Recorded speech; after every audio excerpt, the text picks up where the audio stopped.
안녕하십니까. 자강사 현을 스님입니다. 오늘은 정도가 2일차 수업이죠. 교재 140번부터 보겠습니다. 140번 설산비니 갱무자 하겠습니다. 설산의 비니초 밭에는 다시 갱자인데 하나 이런 뜻도 됩니다. 잡템풀이 하나도 없다. 이렇게 설명해야 되겠죠. 설산비니 갱무자바야. 이 설산은 히말라야 산이 되겠죠. 불교에서 부처님께서 설산에 들어가서 처음 고행을 시작했기 때문에 설산이라는 말이 잘 나옵니다. 경전에도 마찬가지 설산에 대한 비유가 잘 나오는데, 인도에서 이 설산은 성산 또는 영산 이렇게 말하기도 하죠. 그 또 산에서 흘러내려오는 물은 겐지저 강이 되는데, 그 겐지저 강의 물을 성수로까지 생각하죠. 그런 의식들이 인도 사람들에게는 있다 하는 거 참고로 우리가 알고 있습니다. 그리고 여기 설산이라는 말이 나오는데, 이 설산에는 비니라 하는 말은 비니라는 풀 이름입니다. 그래서 이 비니초가 자라는 그곳에는 잡초가 없다. 갱무잡이다 이런 말입니다. 설산의 비니초에는 아무런 잡초가 없다 이런 말입니다. 이게 이제 무슨 이야기냐? 설산에 사는 흰소, 아주 이제 성스러운 소다 해서 성우라 그러는데, 이 소를 인도에서는 소를 신봉하는 풍조가 있지 않습니까? 그래서 이 흰소도 성우로서 큰 역할을 합니다. 털이 하얀 소가 먹는 풀이 비니초다 이런 이야기죠. 약초다 이 말입니다. 이 비니초는 아주 특수한 약초로서 이 약초를 먹은 배구 흰소가 내는 그 우유는 보통 다른 소들이 내는 우유하고 맛이 다르다. 순수한 맛만 만들어낸다. 최고의 맛을 만들어낸다. 최상미라 그러죠. 그런 이야기입니다. 경전에서 흰소 이야기가 자주 나오는데, 흰소는 참된 지혜로 실상을 관조하는 그런 부처님의 경지를 비유해서 흰소를 등장시키는 것입니다. 이것은 영가 스님이 자신의 근기를 표현한 구절이다 이렇게 말할 수도 있겠습니다. 그 다음 141번 순출제호와 상납. 순출제호, 여기서 제호라는 말은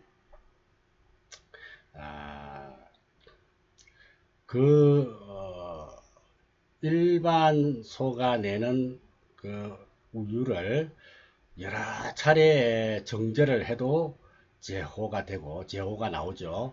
그런데 이 설산에 그 비니초를 먹은 소가 내는 우유는 그 자체가 제호라는 거예요. 이 정제할 이유가 없다는 것이죠. 그것을 먹은 소의 제호를 아상남, 나는 항상 받아들인다, 먹는다. 나는 설산의 흰소가 낸 그 제호를 내가 항상 마신다 하는 직역을 하면 그렇게 되겠습니다. 그래서 설산에 있는 배구는 비니초만 먹는다는 거야. 그래서 그 비니초만 먹고 내놓는 우유가 최상입니다. 최고의 맛이다. 그걸 제호라 그런다. 제호. 그래서 상미제호, 제호 상미 이렇게 표현을 하죠. 그래서 비린내라든지 또는 잡스러운 풀을 묻고 짠 그런 우유하고는 맛이 다르다.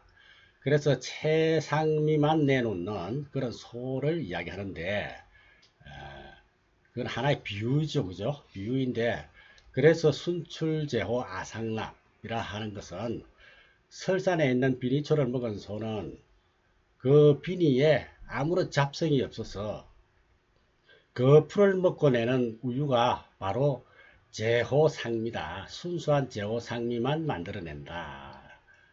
그것을 아상납, 나는 항상 받아들인다.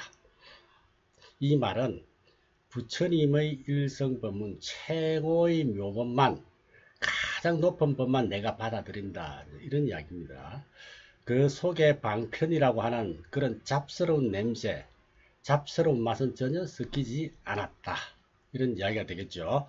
건기에 맞춘다든지 남의 사정을 감안해 가지고 진리 아닌 이야기를 한다든지 하는 그런 것은 여기에 전혀 한 방울도 섞이지 않았다. 이런 이야기입니다. 그런 순수한 최고의 가르침, 그게 제호다. 이 비유해서 하는 얘기죠. 제호로서 최고의 가르침을 비유해서 이렇게 표현을 한 것이죠.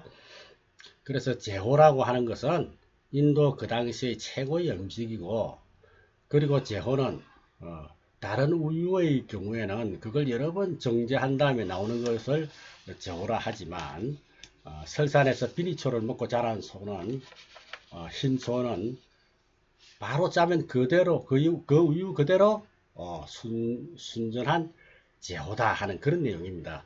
그러니까 부처님 법이 다른 방편이라든지 건기에 맞춘다든지 또는 수준에 맞추는 그런 내용이 없다.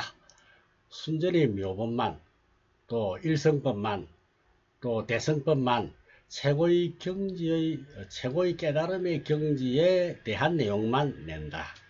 또 그것을 내가 그대로 받아들인다. 이 이야기입니다.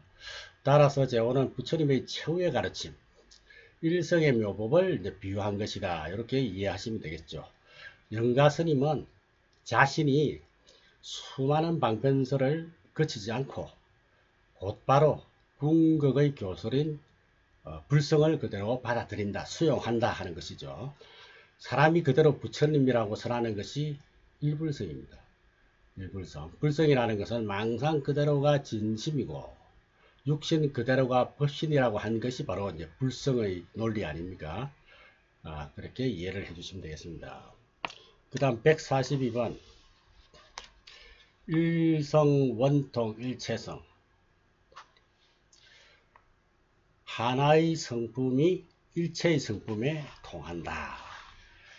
하나의 성품이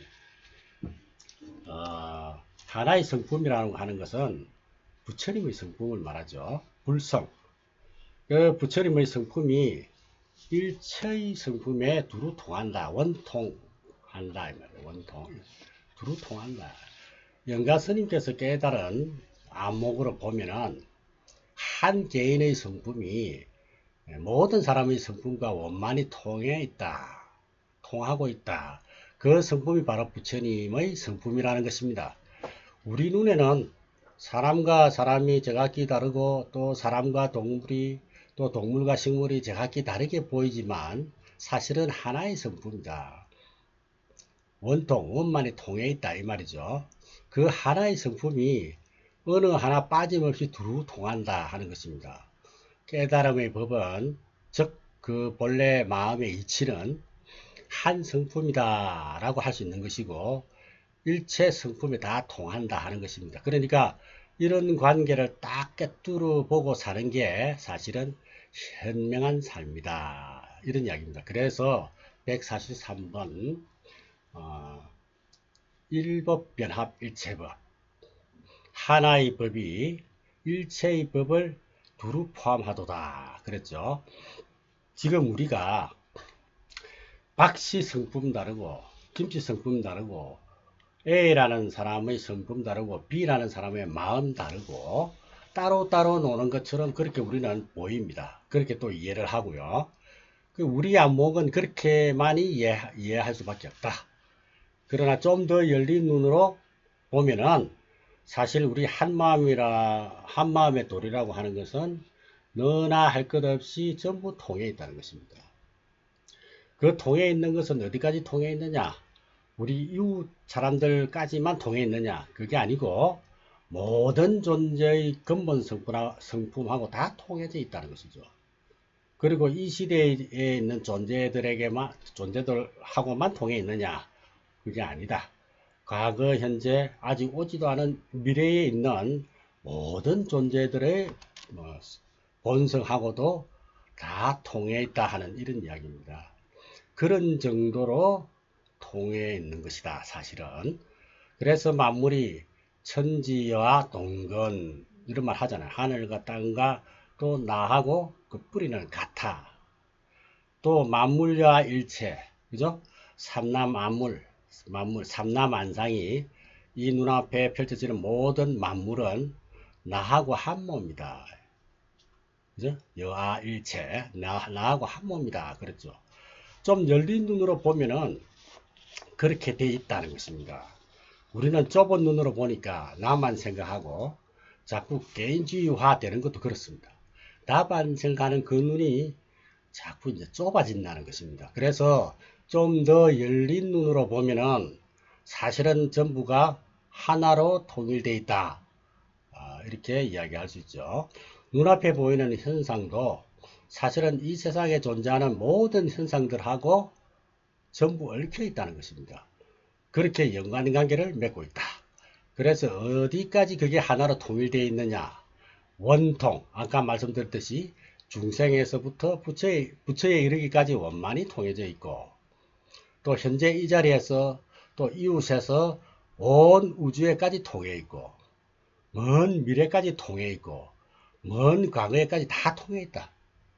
그러니까 일념삼천이라는 말을 합니다. 우리 한순간에 나의 속에는 삼천 종류의 각 분야 모든 성인 범부 할 것 없이 전부 그렇게 다 그 속에 다 포함되어 있다. 그래서 법화경에도 일념 삼천 이야기를 많이 하지 않습니까?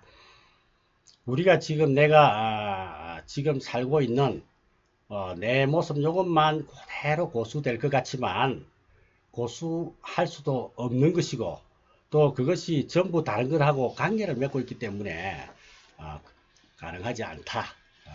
어째서 우리가 다른 사람들하고 관계 맺는 건 그냥 놔두더라도 우선 이제 귀에 뜨인다고 표현을 한다면 내 자신의 성품에서 부처의 성품에까지 이른다. 관계를 맺고 있다는 것입니다. 이 일진법계 진리의 세계 속에는 사실은 둘로 나누어질 수가 없다는 것입니다.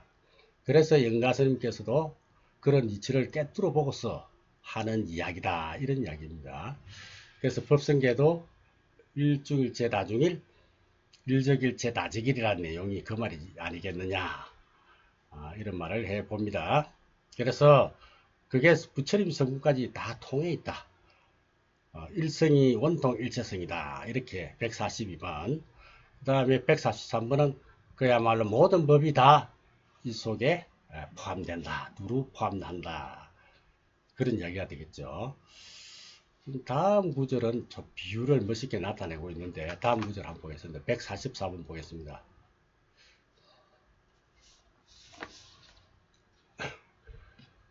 이를 보현 일체수, 하나의 달이 일체의 물에, 일체의 물에 보현 널리 나타나고, 우리가 이제 천강유수, 천강월, 만리천이라는 말 있죠. 천개의 강에 물이 흐르면 천개의 강마다 달이 비친다, 이 말인데, 달이 비출 때는 어느 강에서도 전부 다 달을 볼 수가 있죠. 물이 있는 데는 다 달이 있다. 보현이니까, 널리 비추니까. 부처님이나 중생 할 것 없이 본래 한마음의 근거를 두고 업과 인연에 따라서 각각 모양과 능력이 다른 그런 개체를 이루는 것이 강마다 달이 뜨는 것과 같다고 하는 것입니다. 하늘의 달은 하나지만 어디에서 보느냐에 따라 비치는 달 모양이 다르듯이 우리의 근본 마음은 하나지만 사람마다 그 마음의 작용은 다르다 하는 것이죠.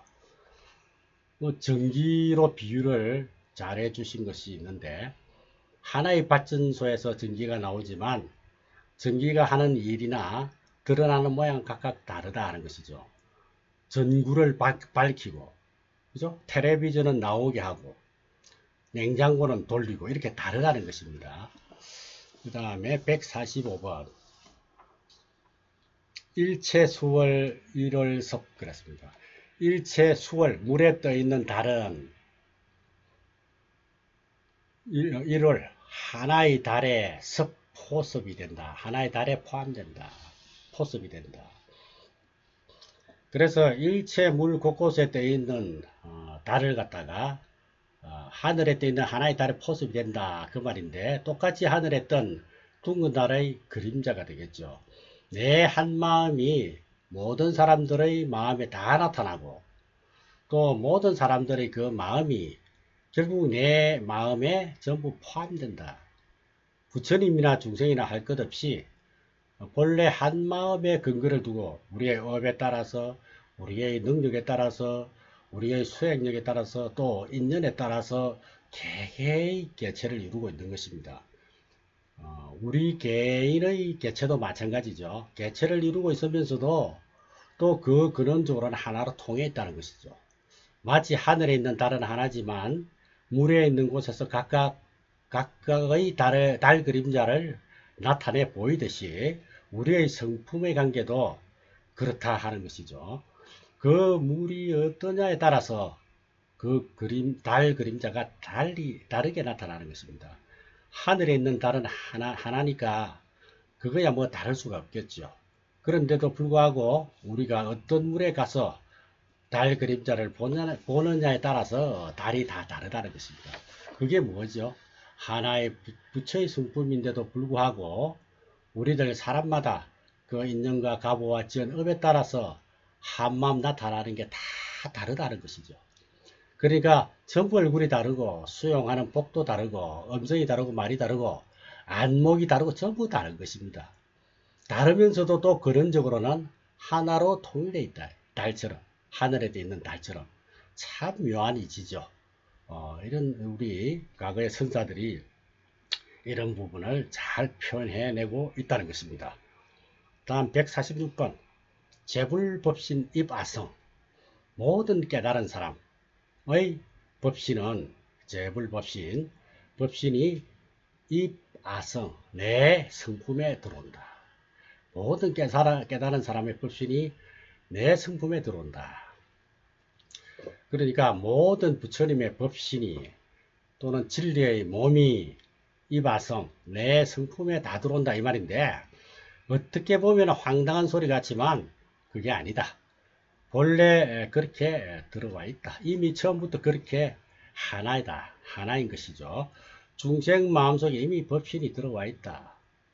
부처님의 법신이 내 성품 속에 내 마음자리 속에 들어와 있다 하는 그런 이야기가 되겠습니다. 다음 147번 한번 볼까요?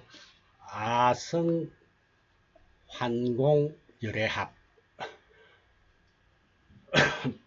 아성 나의 성품이 또 환하는 것은 이 환자가 돌아올 환자인데 또 이런 말로도 쓰입니다. 나의 성품이 또 열애와 함께 공열애 열애와 함께 합하도다. 내 성품 또한 열애와 같이 합한다 이 말이죠. 부처님과 합해져 있어 하나라 하는 것입니다. 그러니까 산에 가보면 봉우리가 여러 개 있는 산도 있는데 봉우리는 여러 개지만 사실은 하나의 산에 포함되어 있다. 이렇게 이야기를 하면 좀 이해가 되지 않을까 생각합니다. 그렇게 되어 있는 것을 우리가 본래는 그 뿌리는 열애 부처님에다가 뿌리를 두고 있다. 그러니까 각각의 봉우리는 그 하나의 산에 뿌리를 두고 있다. 이렇게 이야기할 수 있겠죠. 그래서 내 능력에 따라서 부처님의 보배 창고를 얼마나 끌어다 쓰느냐 하는 것이 내 능력에 달린 것이다. 이렇게 이해하면 되겠습니다. 우리가 뿌리는 이 발은 전부 부처 자리에 내리고 있다. 그 능력에 따라서 부처의 힘을 얼마만치 끌어다 표현을 하냐. 그 생각을 우리는 늘 해야 됩니다. 늘 해야 돼요. 어떤 현상적인 것만 가지고 자기의 어떤 한계성에 부딪혀서 된다 안 된다 그럴 게 아니라는 것이죠. 절대 그런 자리는 부처라고 하는 그런 위대성에 나도 뿌리를 내리고 있다. 얼마나 내가 얼마나 권력과 희망을 가지고 이끌어 쓰느냐, 거기에 따라서 내 삶이 달라지고 내 표현이 달라진다 하는 것입니다. 그 다음 148번 보겠습니다. 일지, 구족, 일체지. 일지, 하나의 지위가 일체지, 모든 지위를 구족 다 갖추고 있다. 이 한 지위, 이 한 마음 낸 것이 일지다. 일지. 그 한 마음을 내 가지고 닦아 올라가는데, 예를 들어서 우리가 방편으로 뭐 단계를 만들었죠. 십신, 십주, 십행, 뭐 십회양, 십지, 등각, 묘각, 뭐 이런 식으로 뭐 여러 가지 표현들이 있습니다만은, 그러나 그런 모든 지위들은 한 마음 내는데 다 있는 거예요. 그래서 초발심시 변정각이라는 그런 말도 있고, 예를 들어서 서울에 가려고 마음을 딱 한번 냈어. 내가 지금 서울에 가야 되겠다. 딱 그 한 마음 딱 낸 것이 그게 서울에 가는 일이에요. 서울 가는 모든 일은 그 한 마음 속에 포함되어 있다. 출발 안 해도 이미 가겠다고 작정을 했으면 이미 서울 가는 일은 그 속에 다 포함되어 있다는 것입니다. 가느냐 안 가느냐 하는 것은 시간 문제이고, 도착하고 안 하고는 시간 문제이기 때문에 가려고 했던 그 시간에만 가면 틀림없이 도착하게 되어 있다는 것이죠. 그래서 일지에 구족일체지라, 일체 지위를 전부 구족한다, 이런 이야기입니다. 그래서 이런 묘한 이치는 어떤 물질적인 것이라고 말하기도 그렇고, 또 그렇다고 물질을 배제하고 마음이다 라고만 말할 수가 없는 것입니다. 그 다음 149번 한번 볼까요? 비색, 비심, 비행업. 비색, 육신도 아니고, 비심, 마음도 아니고, 비행업, 행업도 아니다. 색도 아니고, 심도 아니고, 행업도 아니다. 행하는 업, 우리의 노력, 거기에 있는 것만도 아니다. 그런 이야기를 지금 했는데, 그럼 뭐냐? 색, 현실, 또 심, 우리의 마음, 그리고 행업, 내 실천, 이 모든 것이 사실은 동원이 되죠. 그래서 다 포함이 되는 것이다. 아니라고 하는 말 속에 그것도 포함된다는 말인데, 그런데 그것만이라도 또 주장하면은 그건 또 아니라는 것입니다. 색이라고 하는 것은 이 육신을 두고 한다면, 또 마음 해가지고 이 육신을 무시하고 마음 일변도로 나간다면 그것도 아니다. 실천에만 달렸다? 그럼 마음도 없고 몸도 없는데 실천만 한다? 그것도 아니겠죠. 행업도 아니다. 비행업이다. 그래서 마음도 좀 필요하고 몸도 좀 필요하고 우리의 실천력도 필요하다. 이렇게 이해를 해야 되겠죠. 비색, 비식, 비행업이라. 왜 우리는 부처님처럼 원만하고 완전한 공덕과 지혜와 그것도 행업을 발휘하지 못하는가? 이런 의문에 대한 영가 스님의 대답입니다. 비색, 비심, 비행업. 궁극의 자리는 바로 법성에 개합을 해서 법시를 성취하는 것이죠. 그 자리는 차별과 분별이 떨어진 평등한 자리다. 온 우주를 아우르는 보편적인 자리다. 어떤 지위에서건 법성을 정득하면 곧바로 법신의 자리에 차게 된다 하는 그런 이야기입니다. 비색, 비심, 비행업. 자, 오늘 여기까지 하겠습니다. 여러분 수고 많이 하셨습니다. 성불하십시오.